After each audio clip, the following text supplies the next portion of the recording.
The gym was unusually quiet for a Saturday morning, the kind of stillness that made even the neon lights seem softer. Jack Mercer wiped down the front desk, humming under his breath as he always did when trying to forget how overdue his rent was. At 38, he looked older than he should have. War had a way of stealing years, carving them into the edges of a man's face. His left knee still clicked from an explosion in Kandahar, and his right shoulder, well, he didn't like talking about his right shoulder, but he still moved with a quiet precision, the kind only men who've seen too much ever carried. His 7-year-old son, Noah, sat cross-legged on the gym mats, drawing superheroes with crayons someone from Jack's old platoon had mailed him. Noah glanced up every few seconds to check if his dad was watching. Jack always gave him a smile, even on days his heart felt heavy enough to crush him. Today was one of those days. Their electricity bill had a bright red final notice stamp, and the landlord had warned him twice. But Jack wasn't the kind to complain. He'd seen people lose everything overseas. A late bill wasn't the end of the world. At exactly 10:02 a.m., the glass doors slid open. A man stepped inside, wearing a crisp charcoal hoodie, tailored joggers, and the confident aura of someone who had never worried about a bill in his life. His hair was neatly trimmed, his jawline sharp, and around his gym bag strap hung a black belt, embroidered with gold kanji. Behind him followed 2 assistants, but he waved them away.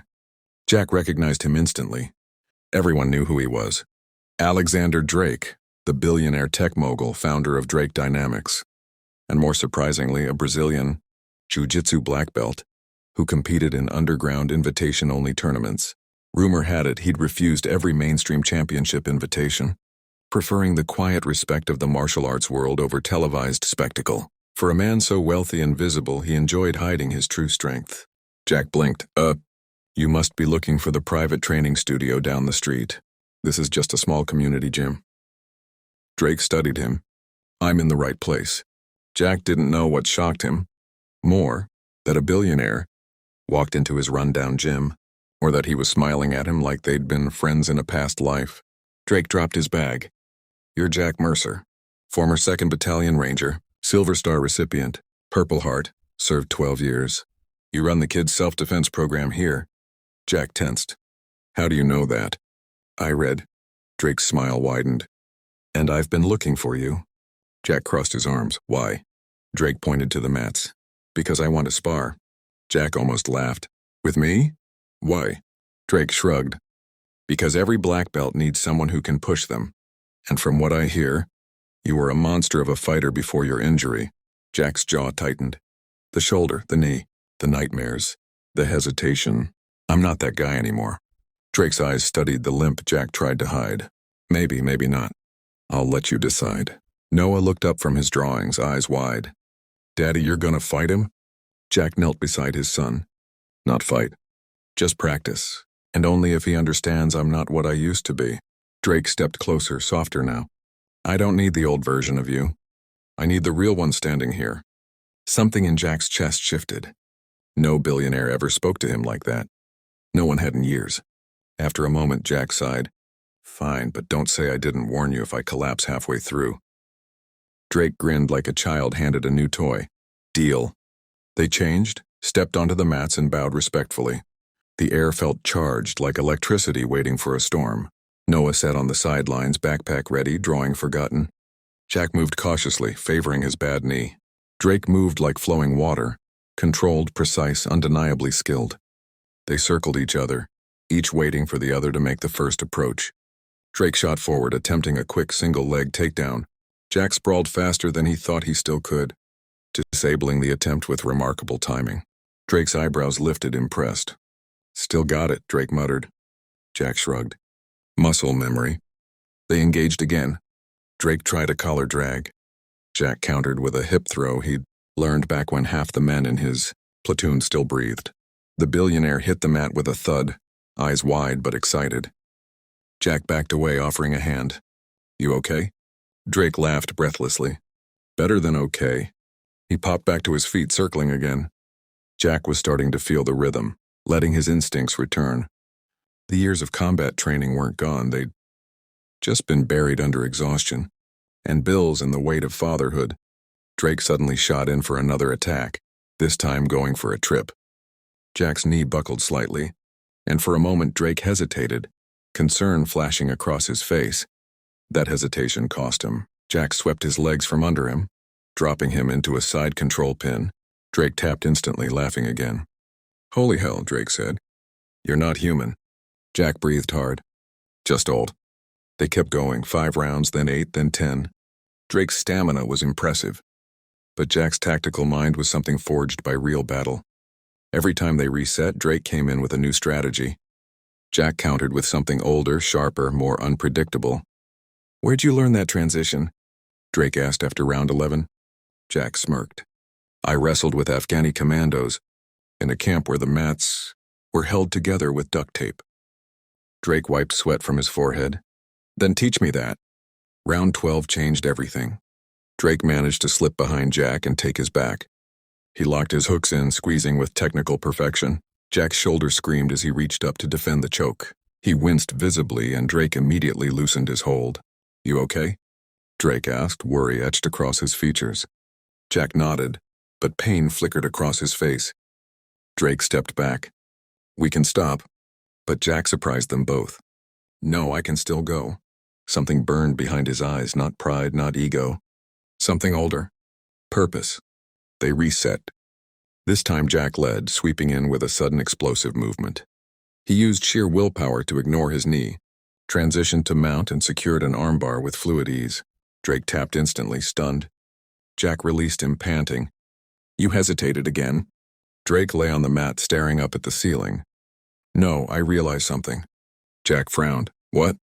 "You weren't fighting me." Drake sat up slowly. "You were fighting the version of yourself you thought died overseas." Jack said nothing. Noah watched silently, hugging his knees. Drake stood and extended his hand. Jack hesitated, then took it. "That was the best sparring session I've had in years," Drake said. "Maybe ever." Jack shook his head. "I'm not a competition fighter. I don't train like you." Drake chuckled. "You trained in a war. Nothing compares to that." Jack didn't respond, and Drake's expression softened. "How long have you been struggling?" he asked quietly. Jack stiffened. "What do you mean?" "I saw the notice on your desk when I walked in." Jack swallowed. "It's fine. I'll handle it." Drake studied him for a long moment, then walked over to Noah. "You like superheroes?" he asked gently. Noah nodded shyly. "My dad is my favorite one." Jack looked away, blinking. Drake straightened. "Jack, I want to make you an offer." Jack groaned. "If this is charity." "It's not," Drake cut in. "It's a job." Jack blinked. "A job?" Drake nodded. "I've been searching for someone to lead a new veteran-focused self-defense program I'm funding. High-budget, state-of-the-art facility, full salary, benefits, housing stipend, and complete creative control." Jack stared, disbelief flooding his eyes. "Why me?" "Because you're the only person I've ever sparred with who made me feel like a white belt again." Drake smiled. "And because I can see what you're trying to hide. You don't just need a job. You need a mission." Silence hung between them. Noah tugged his father's shirt. "Daddy, say yes." Jack fought the tremor in his throat. "Why? Why would a billionaire want a broken soldier working for him?" Drake stepped closer, lowering his voice. "Because you're not broken. You just forgot who you were." Jack swallowed hard. "I don't know." "Then spar me one more time," Drake said with a grin.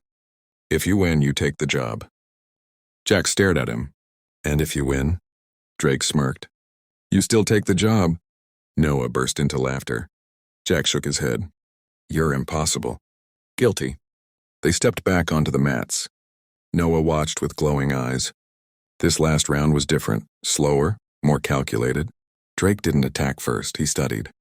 Jack didn't hesitate, he adapted. Every movement felt like two men learning not just to fight, but to understand each other. Finally, Jack feinted left, shifted his weight, and performed a perfect sweep that ended with Drake pinned beneath him. Drake tapped, chest rising and falling. "You win," Drake whispered. Jack rolled off, breathless. "You let me." "No," Drake corrected, staring at him with deep respect. "I believed in you." Jack closed his eyes. For the first time in years, he let his shoulders relax, the weight of everything slowly lifting. Drake stood, extended his hand once more. "Welcome aboard, Coach Mercer." Jack took a long breath. Then he shook Drake's hand.